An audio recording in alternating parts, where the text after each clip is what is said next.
Welcome back to the channel. How are you?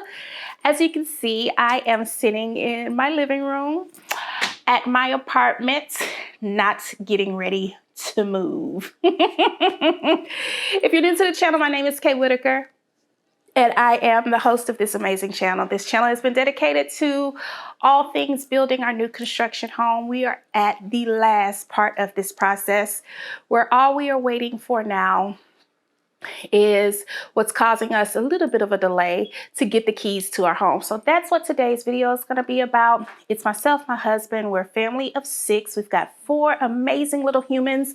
You can find out all about us and our life over on the Instagram. But if you want to hang out with us here on YouTube, you can catch up on all of the videos that we have recorded. There's been quite a few that we have documented this process of building our home. And now, once we get the keys, we are going to transition into decorating that home and turning it from a house to a home. So if you've never been here before, please consider subscribing. If you're into that type of thing, turn on the notification bell, give this video a thumbs up, and check us out on the Instagram and Pinterest to get to learn more about us. Now, friends, for those of you that have been here for a while, let's talk about these delays. And since I can't show you what's going on at the house, I'll give you some sneak peeks, but I can't show you what's going on at the house because we got to do the empty house tour. Let's answer some of these questions that have been coming in over the course of the past couple of weeks since the last time we talked. Let's get into today's video.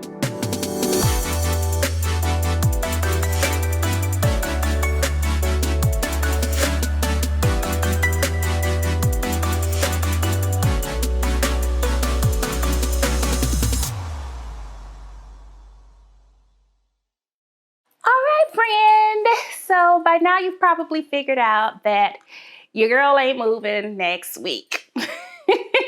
The last time we talked, we said that we were gonna pause doing like home updates because we were a few weeks out from closing and we wanted to save the novelty of the finished home for when we did the empty house tour. And that's still true. We're not gonna do any home tours. The house is just about ready. They've got landscaping left to do. The fireplace still needs to be done. They still have to install railing on the back patio, things of that nature. But all of that's happening this week. The appliances, all that good stuff is happening this week. Next week, I think they'll be finishing up like their punch list, kind of blue taping, so on and so forth, so that we're ready for whenever we can close. So just to catch you up to speed with what's been going on for you. Last couple of weeks have been rough. So at the beginning of last week, we got a call, I want to say Tuesday, from our sales counselor. Bless her heart, she was so disappointed to have to call us and let us know. But she's like, girl, the city is completely out of gas meters. Like, they got none. They got nothing, okay? So guess what can't happen if you don't have a gas meter? You can't close. Now, last week when we spoke on Tuesday, it was 2 to 3 weeks out with a maybe, okay? But I'm a praying woman, so I immediately started praying. I was like, Lord, we need to be in this house by spring break. Of course, if that's your will, but for real, God, I don't know how much more this apartment I can take. I mean, come on. We are at the finish line. Really? Is this the flag on the play? So, of course, super frustrated, right? Ready to like blow up. But after taking a couple of days to calm down, we realized that everything happens for a reason, right? Of course, we wanted to close next week. As you can hear, it is loud in this apartment complex. Maybe you can, maybe you can't. It's been years since we've lived in an apartment. I am apartment fatigued, and I've only been here for about 60 days, but I'm tired. All of my stuff is in storage outside of the essentials that we brought with us here. We're just ready to get back into a space where we can stretch out, have our space. I can decorate. It's spring. Or it's getting ready to be spring. This is the time of year where I really come alive from a content perspective. I get to plant shop. I get to spring clean around the house. I get to decorate for the spring. Like all of those things that I would have taken for granted. I really do appreciate now that I can't operate the way that I'm used to.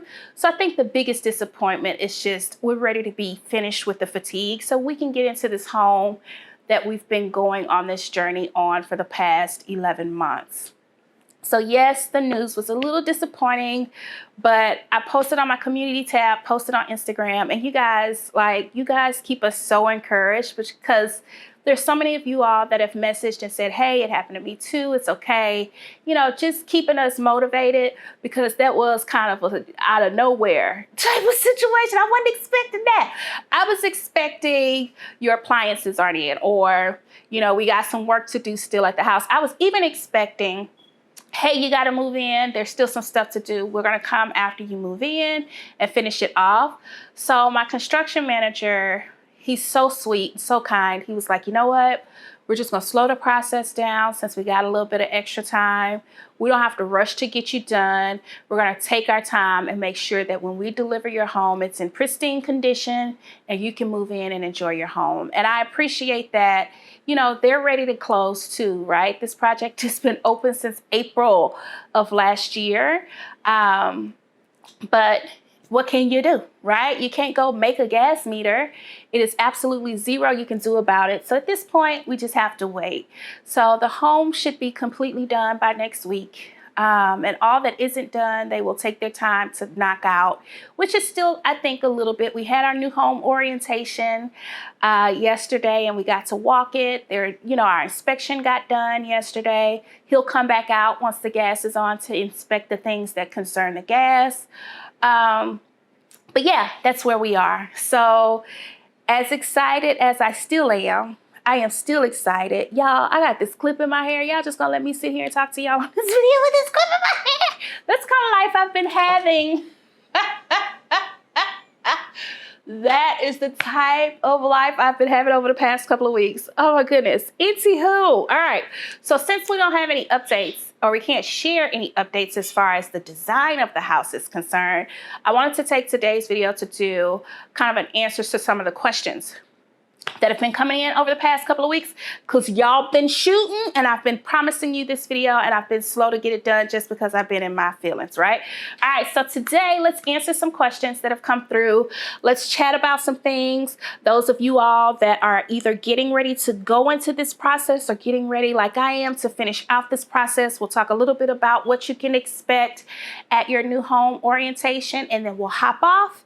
And I promise you I'm going shopping. I promise you, we've been busy on the weekends. My 8-year-old has been doing some acting workshops. So that's kind of been consuming our time. So she's done with the workshop. So we have a little bit of free time left. So I promise I'm going shopping. I swear. All right. So first question that I got a lot of questions about, both here on YouTube and over on Instagram, was rate locks and shopping the loans. So in the last video, I talked about how important it is to shop your loan if you can, right?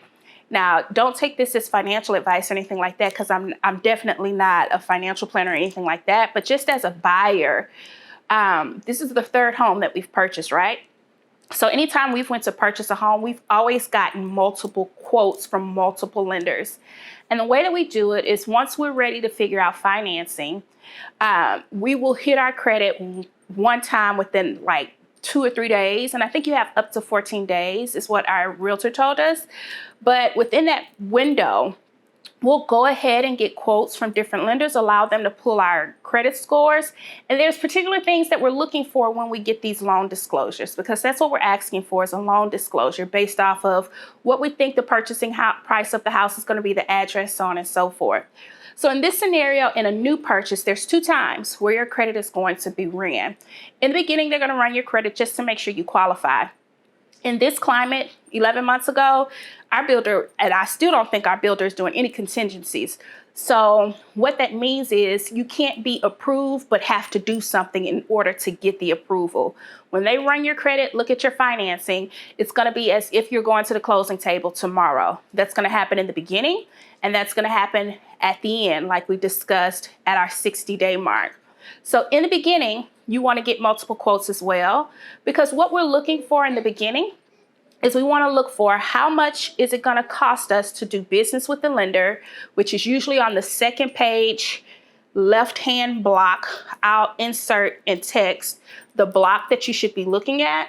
There's going to be fees, origination fees, discount credits, things of that nature. We want to be looking at how much it's costing us to do this loan, okay?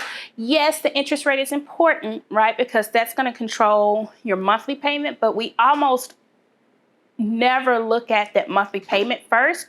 We usually will look at interest rate and APR, and then we'll look at that box that highlights what the lender is charging us in order to finance the loan, because that's a one-time fee, and that's where we can save a little bit of money at the closing table, and it also does have some effect on the adjustment of your mortgage. So in the beginning, we're building relationships. We're getting a yes from a lender that they are willing to finance our loan at the beginning, okay? And in the beginning, we went with the builder's lender in this case just to get the approval to say, yeah, they're good to go ahead and build for. Like if this house was already built, we're confident that they could go to close and close on the home. But even with that, we told other lenders, hey, we're getting this quote from you, but we're getting this quote from you because we need to have something to compare the builder's loan to. So we may or may not pursue this loan. We're just looking from a research standpoint to ensure that we know our options. Most lenders understand that process, because especially if they deal with new build, a lot of times the builders lenders have some incentives that other loan agents can't, they can't line up to. And sometimes it's the opposite.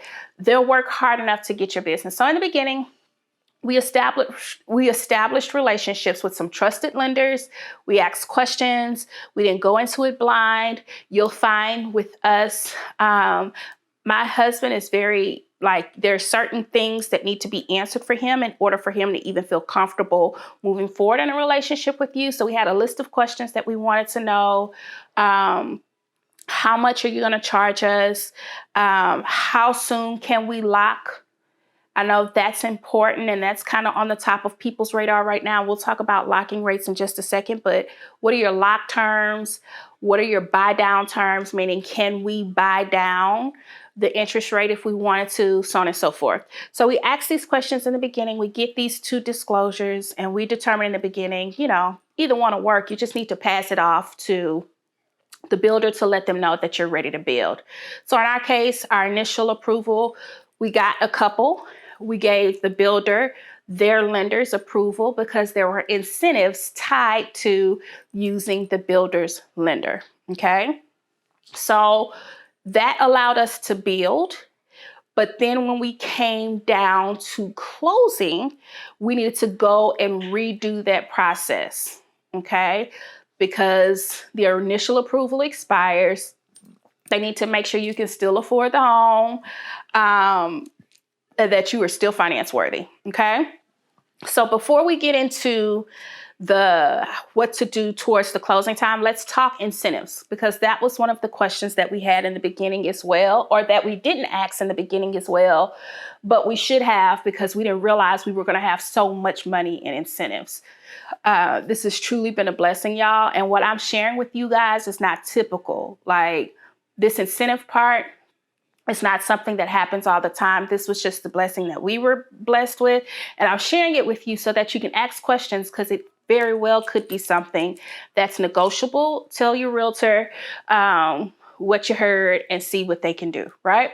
So when it comes to incentives, depending on the climate, when we signed the contract on this house, we signed the contract on this house right before prices started rising, right before interest rates started to kind of creep up. We signed Like we slid in just in the nick of time, if you ask me. Like we signed a contract and Monday prices jumped. So when we signed and they took away incentives. All right. Actually, when we signed our contract, our builder couldn't sign any more contracts in the neighborhood. We took like one of the last spots and they had to stop signing contracts on land builds. So a part of what helped us, besides the fact that they have an amazing reputation, a part of what helped us decide that Highlands was the builder for us was that there were some additional incentives with signing with them. So they were offering this incentive, like I want to say $20,000 towards the cost of the home. Should we build with them at that time? I think it was a $20,000 cash back that you could use in options. So we used that for some of the upgrades that we added to the home. And then in addition to that, if you applied, so that was the builder, they gave us $20,000. Then the lender, the builder's lender also had incentives that said, if you apply with us within 5 days to get approved, we'll give you one number. And if you use us, we'll give you another number at closing. So I think in total, there was another $4,000 from the loan, the builder's lender, that said, if you go with us, we'll give you $4,000. Now, $4,000, depending on the price point of your home, is not like, it's not like the selling point for the lender, right? It's good to have, but it's not like the thing that's just going to push you over the head, over the top, depending on, you know, how much your house is. So for us, it was good, right? And it was great to say, all right, you know, but we never counted on that $4,000 because we knew in the beginning that there could be a possibility that we didn't go with the builder's lender. What we did, no, mommy needs that because I got to keep up with my questions. What we did is we let the builder know, hey, we're going to get the approval from your lender right now, but it's possible that we may switch lenders. Is that okay? And they were like, yeah, sure, it's fine. Okay, cool. So once we understood that, we got the approval. We went into great detail and qualification with the builder's lender, got them to approve us, and our builder moved forward with getting our house together. We didn't know at the time that our broker, we're working directly with our broker. So our broker is our agent that helped us kind of negotiate contracts and understand contracts and know what we're getting with. He really has been a mentor over the last 3 purchases. He and his wife, they're amazing. And if you're in Houston, San Antonio area and you need somebody, let me know. I'll leave their contact information down below because we wouldn't be in real estate like we are if it wasn't for them. Okay. But we didn't know what they were getting ready to do for us. So we were having a conversation with them and they had to tell us because we had to sign off on the paperwork.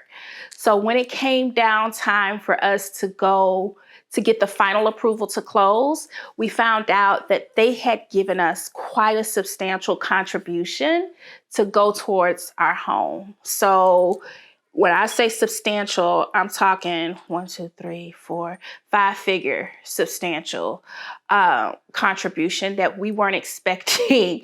So those numbers built up on us quickly at the end. So the $20,000 came off the top cost of the home because that was structural stuff. So they took that off up top. But then we had the $4,000 from the lender. And then we had, it was 5 figures. Then we had the contribution from the realtor. And in either scenario, whether we went with the builder's lender or whether we went with an outside lender, though that money exceeded what could be used towards closing. Because when you go to closing, you have closing costs and you have down payment, right?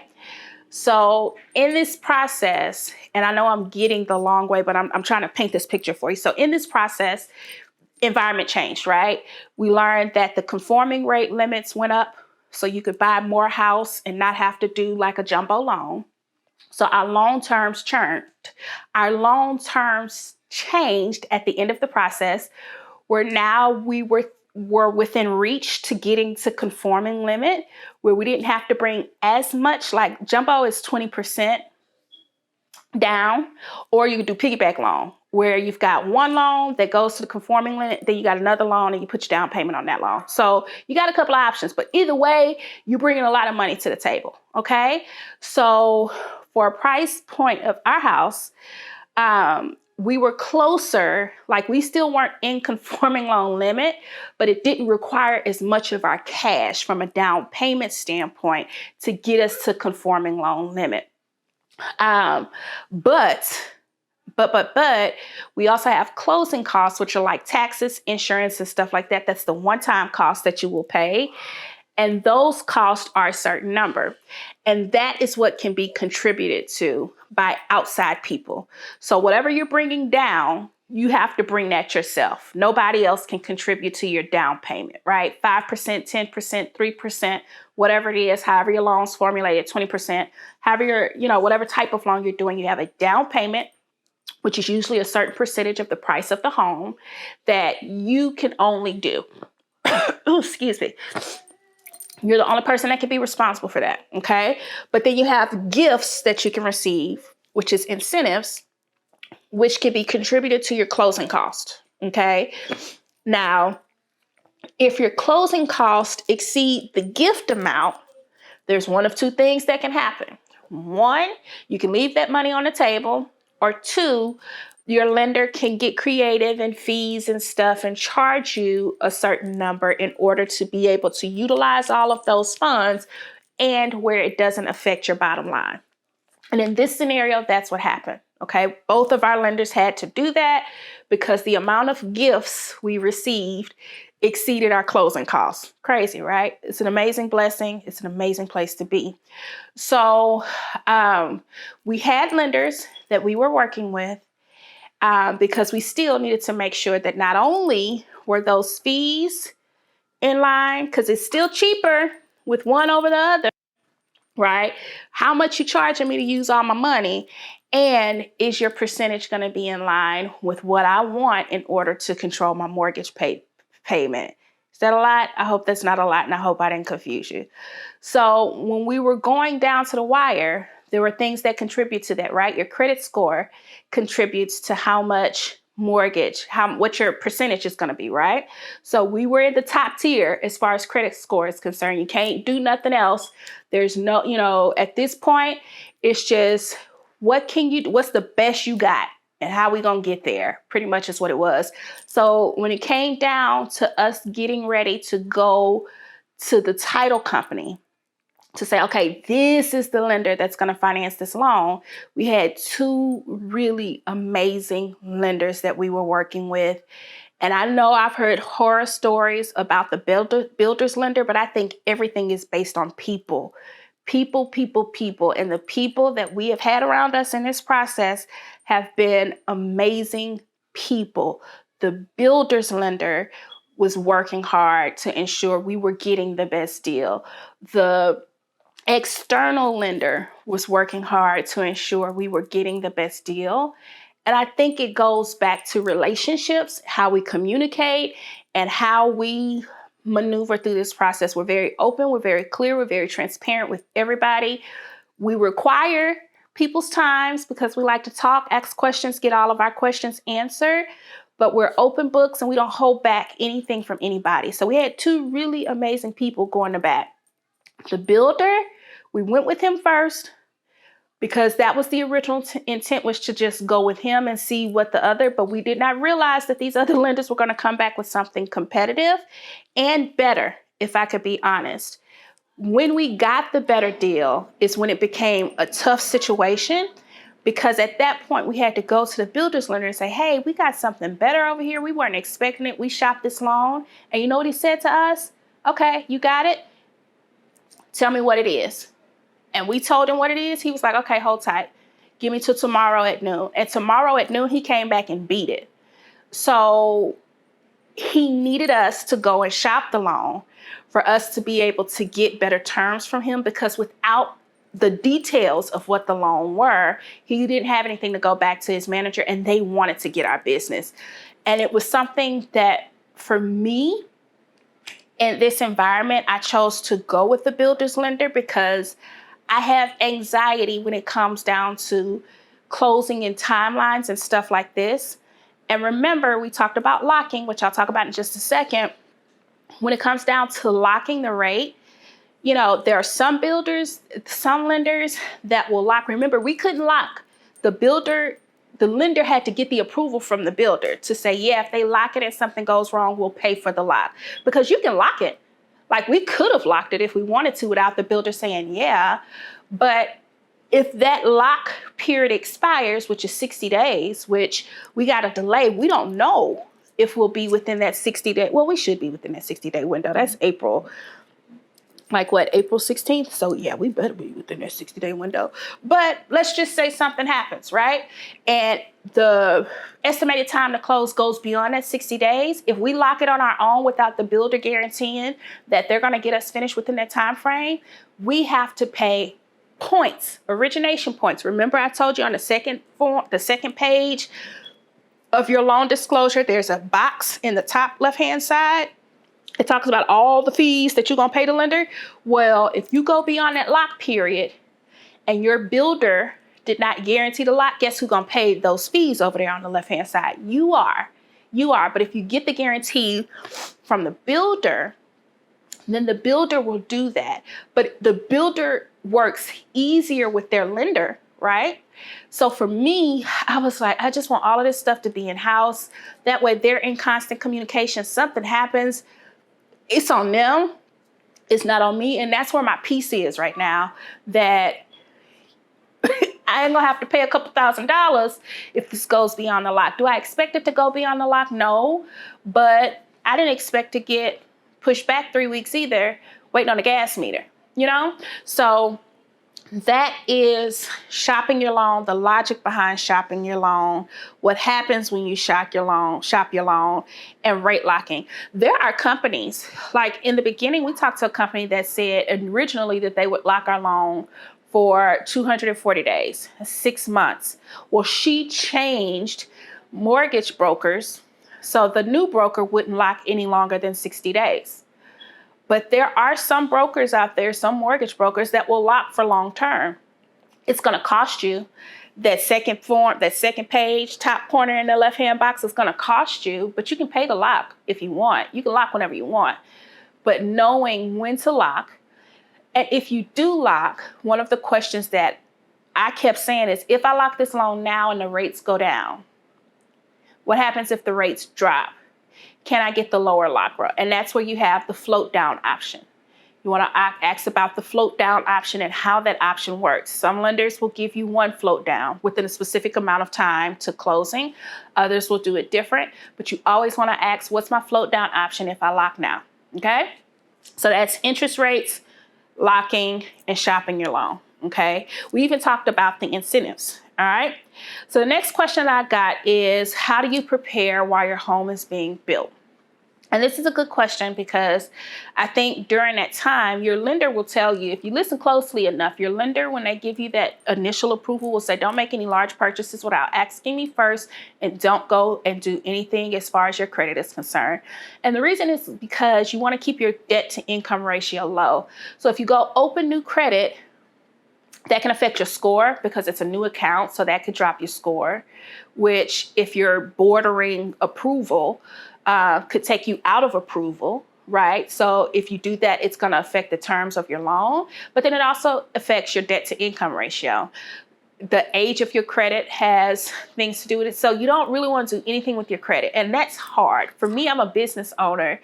So a lot of times when I haven't been able to do any financing business-wise because in most cases, I don't have like a big corporation where the corporation can go and do its own financing without a personal guarantee from the owner. I have to offer a personal guarantee, which means they have to pull my credit profile as well. And because we were like borderline top score and borderline, floating in between there, because I wasn't at the top when we initially started. And my husband and I are both on this loan. So when you have two people qualifying for the loan, they're going to take the lowest middle score out of the two. You've got 3 scores that they're looking at: TransUnion, Experian, Equifax, right? And out of those 3 scores, you're going to have a mortgage score. If you want to know what those scores are, myfico.com is the app that you use. And I pay for it every month while we were going through this process so I could monitor what the mortgage score was, because you've got FICO scores. There's all these different numbers. It's crazy. But my FICO is the number that it's the number that they're using, and those scores come in different. So you want to know what your mortgage scores are. You've got general scores, mortgage scores, auto loan, credit cards, and others. You want to know what those mortgage scores are. So those 3 mortgage scores, they're going to pool for you and your whoever else is applying for the loan for you, and whoever has the lowest middle score is who they're going to qualify you off of. And in my scenario, it was me. I had the lowest middle score.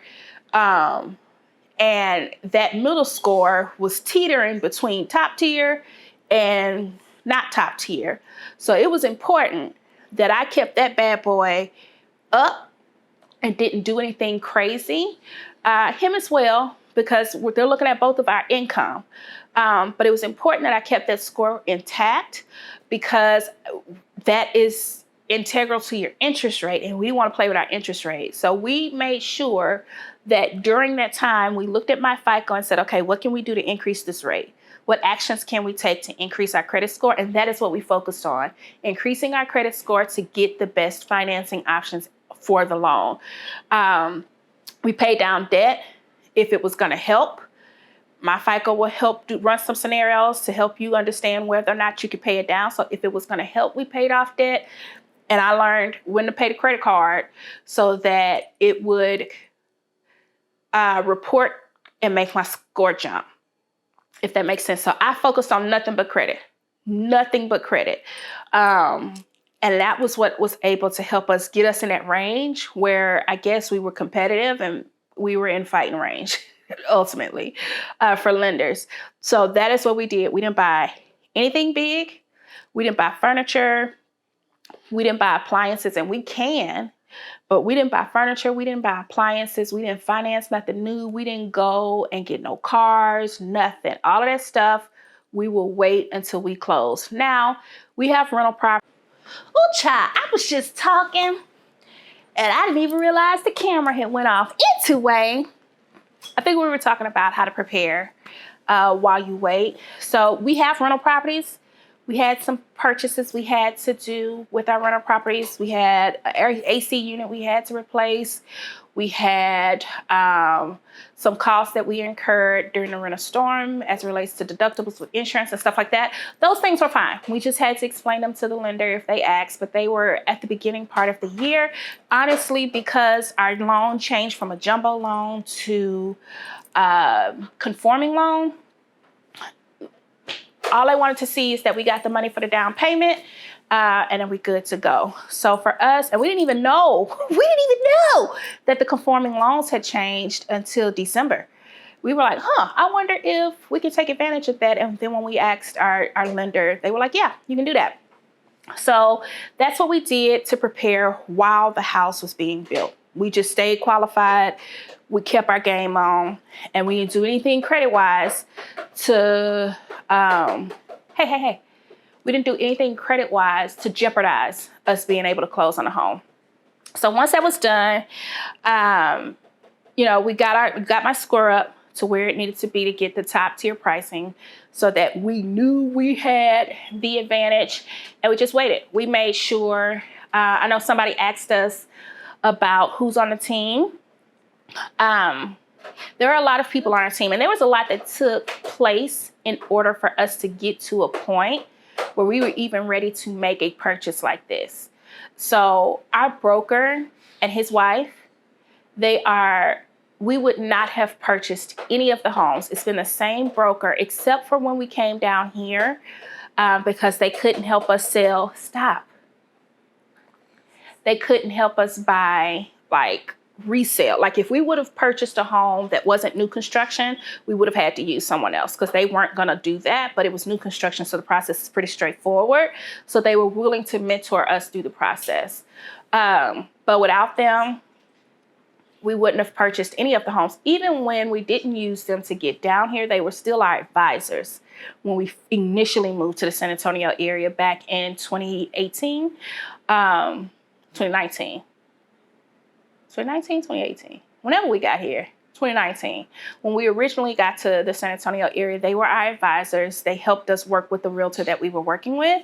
And yeah, if it wasn't for them, like I'm telling you, because of the price of this house, it didn't cause tension, but there was conversations that Tim and I had to have because we could have went and purchased something cheaper. Like we didn't have to get this house, right? When we were purchasing, we didn't need to buy a house. Our house was perfectly fine. Outside of the fact that the foundation needed to be repaired and the lot was a little small. We didn't need a new house. Like our house, had it have been on a bigger lot, we wouldn't have moved, okay? So when we were going through this process to choose this home, we were buying what we wanted. Or I was pressed on buying what I wanted, not what I needed. And Timothy has a different philosophy on stuff. So there were a lot of conversations where he was like, we don't need a house. And I was like, you're right. We don't need a house. I want a house. And that's the house that I want. This is the type of house that I want. And this is what I'm willing to do in order to get this house. And for him, it was a lot. He was like, why we got to spend that kind of money on a house? We can go buy something over here and be cool. Like if we want to buy another house, cool, right? Let's go buy something that, you know, we know for sure we can get into with no issues, but you want to go over here into this territory that's going to require a little bit of more from us. Why? So there was tension and we had to work through that as it came to investing in this type of home. And our brokers helped us get there. They spent countless hours. I know his wife is probably like, oh my God, the Whitakers, but they helped us, she and him. When we finally got to the point where we were signing a contract, she helped me decide what options to choose, what options to stay away from, because they understand that we're buying to enjoy, but if it ever comes a time that we need to sell, we want it to be able to come out on top. We wanted to get the best house in the neighborhood for the cheapest cost, if that makes sense. And this is new construction, so that's really hard to do, but we wanted to be able to buy, create something amazing and do it in a way that didn't cost us what we knew amazing could cost us in the neighborhood where we are. We wanted to do it and be effective, and they helped us do that. Like when we looked at our appraisal, we were like, bingo, bingo. That is the Kings right there. That's them and their mentorship, because we did exactly what we wanted to do. We created a phenomenal piece of work in a community, and our appraisal, where our appraisal is, where the value of our house is, and what we're paying for it compared to the value, boom, we did our thing. Anyways, so that was the first part of our team. We made sure that we worked with brokers that matched our personality style. We talked about choosing realtors. I'll leave the video linked here. Some of you all were like, oh, you can't do that, da, da, da, da, da. Listen, you do what works for you. But for me, and the way we operate, we need people that not only can get the transaction for us, but can hold our hand from a personality. We need chemistry, okay? We need chemistry. So we choose our relationships based off of chemistry and ability. You gotta have both, but chemistry is gonna be primary because that's gonna determine how this relationship is gonna go. So they've been amazing. Once we went under contract with them again for the third time, they got us with their team. Their team handles the hard conversations for us. So there's someone that handles the communication. They schedule all of our inspections. Like I don't have to do anything business-wise as it relates to this transaction because they handle it all. Negotiations with the salespeople, all of that, they came from them. I literally just show up to have a good time. I show up, Tim shows up to build great relationships with our sales counselors, with our construction manager. Like we don't have to handle any of that, because they do all of that for us. Half the time, I don't even read the emails because that's the way we trust them, if that makes sense. And that's not what I would recommend. But once you're in a relationship with people and this is not your first transaction with them, you know, you kind of know the way they work. We check in. They'll text us if they realize we haven't responded to something. They'll be like, hey, check your email. And we'll check the email, you know, and we're like, oh, yeah, y'all got it. And we're good. And that's it. That's how we flow. So it's been our broker, his team, our sales counselor. Let me tell you about my sales counselor, okay? So in a normal environment, you go into these relationships, right? Especially like with buying cars and houses and stuff. It's always so awkward to talk to the salespeople because you always have this feeling in your gut that somebody's trying to get something from you. I didn't get that feeling from her. When we initially met with Debbie, she sat with us for 3 hours. 3. That was at the end of 2020. She sat with us for 3 hours. I don't know that the lots were available on that side yet, but needless to say, she sat with us, went over pricing, went over floor plans, didn't even talk about contracting. I think she knew we weren't ready, but it didn't matter. She sat and she gave us information. She walked the lots with us. She showed us different floor plans. She gave advice on what should be and what should not be. When I came back to Debbie, what was it, 2 months later, by the time February or March maybe. When we came back to Debbie, our brokers team reached out and said, hey, we've got a couple of the Whitakers. They came and visited a few months back. I think they were working with Debbie. She knew exactly who they were talking about. Exactly who they were talking about. She called my name. She knew what plan I was looking at. Like, that's how long we had sat there and strategized together. She's like, are they ready? Come on. We went back. We met with Debbie. She took us back to the lots. Took us back to walk. I chose a different plan and she said, okay, let's see which one of these lots will fit your plan. She never pushed herself on me. She never pushed pricing on us. She was never pushy. She was exactly what our personalities needed in order to help us make a decision. And once we were ready, she gave us the tools that we needed via the contract, the incentives, all that good stuff in order to help us make a decision. And through every step of this process, if I have had a question, if I have had a concern, if I was about to jump off the cliff, about to lose it, Debbie has helped me manage my emotions. Debbie has helped me manage my finances. Debbie has helped me make good decisions about what to and what not to add to the home. Debbie has kept me focused because I have been the emotional person in this process. Will you turn that light off for me, baby? Okay, you can do that, but just turn the light off. It's going to give an ugly glow on the camera. Just turn the light off.